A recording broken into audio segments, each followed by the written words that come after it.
চিকিৎসার অভাবে যন্ত্রণাদায়ক মৃত্যু হচ্ছে গাজাবাসীর। ইসরায়েলি বাহিনী গাজার সীমান্তগুলো বন্ধ করে দেয় সেখানকার আহত অসুস্থ মানুষেরা উন্নত চিকিৎসার জন্য বাইরে যেতে পারছেন না।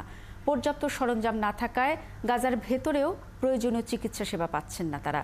এদিকে রাফাতে অভিযান চালালে গাজার চিকিৎসা ব্যবস্থা আরও ভেঙে পড়বে বলে সতর্ক করেছেন চিকিৎসকরা। বিস্তারিত জানাচ্ছেন ঋতু সাহা। গাজায় এখন অসুস্থ ও আহত অবস্থাতেই ধীরে ধীরে মৃত্যুবরণ করছেন অসহায় ফিলিস্তিনিরা। কারণ সেখানে চিকিৎসা সরঞ্জাম নেই এবং বাইরে গিয়ে চিকিৎসা নেওয়ারও কোনো সুযোগ নেই তাদের। কারণ গাজার একমাত্র ডায়ালাইসিস কেন্দ্রটিও এখন বন্ধ হয়ে গেছে। আমি রাফার বাসিন্দা। আমি আবু ইউসুফ আল নাজ্জার হাসপাতালে নিয়মিত ডায়ালাইসিস করাতাম, তবে এখন সেটি বন্ধ আছে। অন্য কোথাও যেতেও পারছি না। একই অবস্থা দেইর আল বালহাতে অবস্থিত আল আকসা হাসপাতালেও। চিকিৎসা সরঞ্জামের সংকটে পরিস্থিতি ভয়াবহ আকার ধারণ করছে বলে জানালেন স্থানীয় চিকিৎসকরা। হাসপাতালের অবস্থা খুবই শোচনীয়। বলা যায় চিকিৎসা ব্যবস্থাই এখানে অবরুদ্ধ।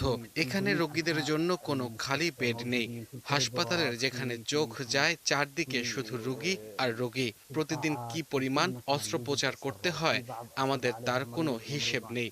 ওয়ালটন ফ্রিজ কিনে অনেকের মতো আপনিও হয়ে যেতে পারেন মিলেনিয়াল। সেরা পণ্যের সেরা অফার বলতে গেলে হাসপাতালের কর্মীরা 24 ঘন্টায় এখানে কাজ করছে।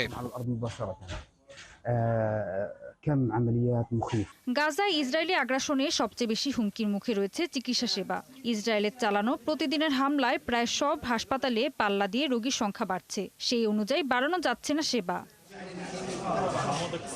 রাফাতে ইসরায়েলি নতুন করে অভিযান আরও বেশি বিপর্যয় ফেলবে চিকিৎসা খাতকে।